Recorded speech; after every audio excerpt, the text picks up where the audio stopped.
Hello friends, back again. It's Saturday afternoon and I am in a gorgeous place I've never been before. It's only an hour from Raleigh, North Carolina, my hometown. It's called Rose Hill Plantation, I think. And here's what it looks like. Can you see that? Yeah. And it's got a barn and it's got a 1.5 mile long driveway. It's unbelievable. Unbelievably beautiful spot. And I'm getting a very late start on this painting because I had to get permission from the bride and groom to put their first dance in front of this house instead of where they're actually going to do their first dance, which is, of course, here in the place where the reception's going on. Anyway, so I'm going to start this painting again with some of my recent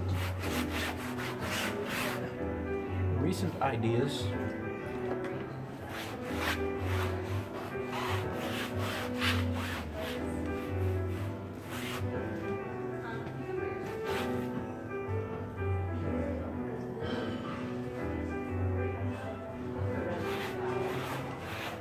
Okay, that's enough of that. That's enough of that, I'd say. Let that drip for just a few minutes, and I'm going to go ahead and start drawing. Yeah, I think I'm going to draw with, wish I had some long brushes here, but I completely forgot my long brushes. So it's regular length brushes will have to do the job.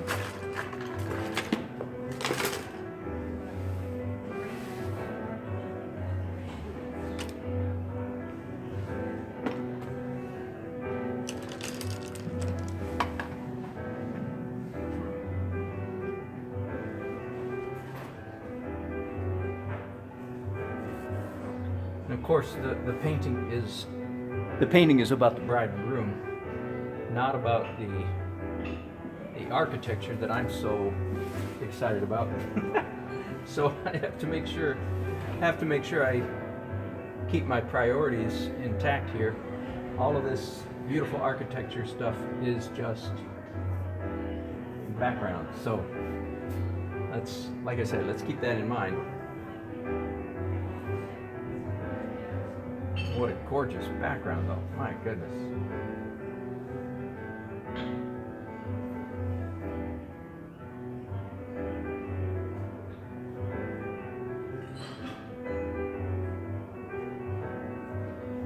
This land, I talked to one of the employees very briefly. The land was deeded to the original owner here in 1780 something or 1740 something, I don't know, a very long time ago. And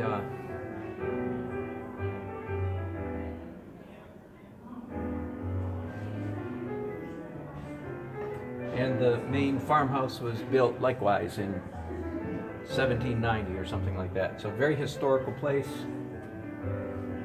That's pretty old history for here in the United States. It doesn't get an awful lot older than that, very many places. Okay, and I'm thinking of bride and groom like here, okay? Just to let you know, between me and you, I'm thinking bride and groom there.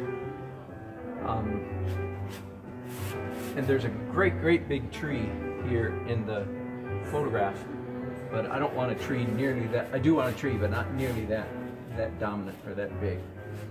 Just enough to block the house, push the house back just a little bit.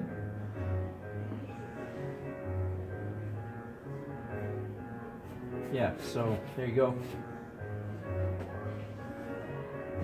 I guess I can keep drawing for a little while.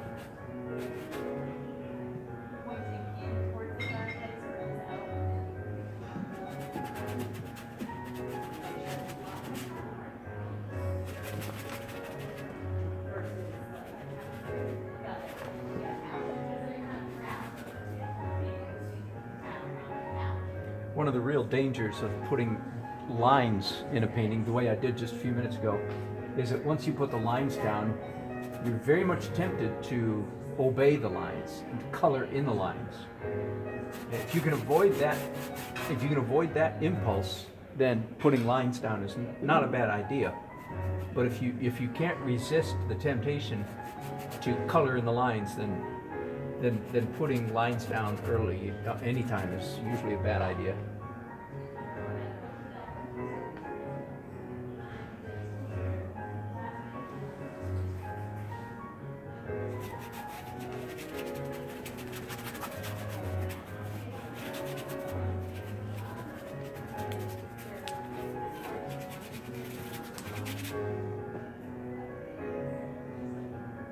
Yeah.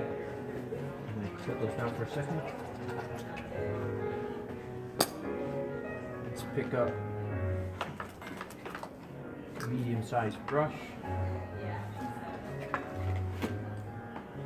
2-inch brush, I call that medium size. Let's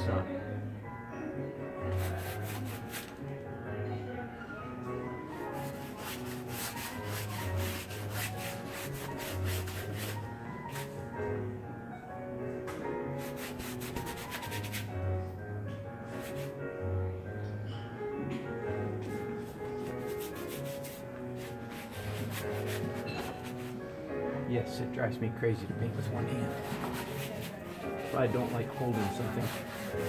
I need to come up with a stand of some kind that will hold my iPad.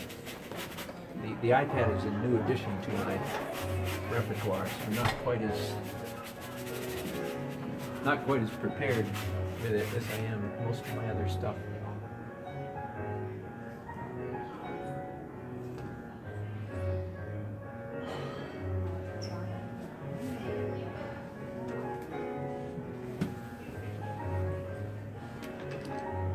Let's do some blue sky, but not too blue. Add a little bit of brown to that.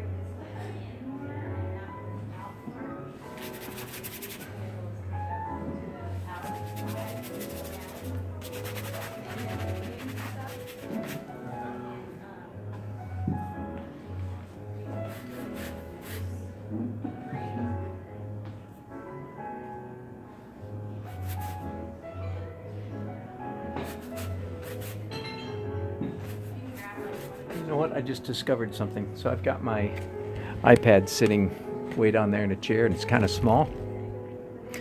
I just realized that putting it down there, looking at it way from a distance, is actually a pretty good idea.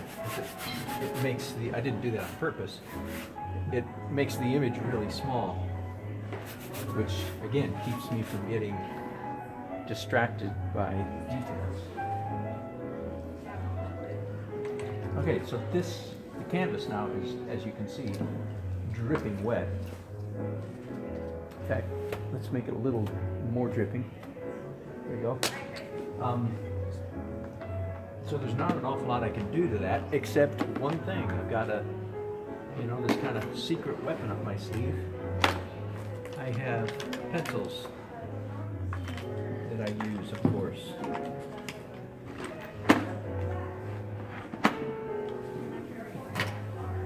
And I can do pencils no matter how. Okay, time up. Thanks for watching. I'll be back in a bit.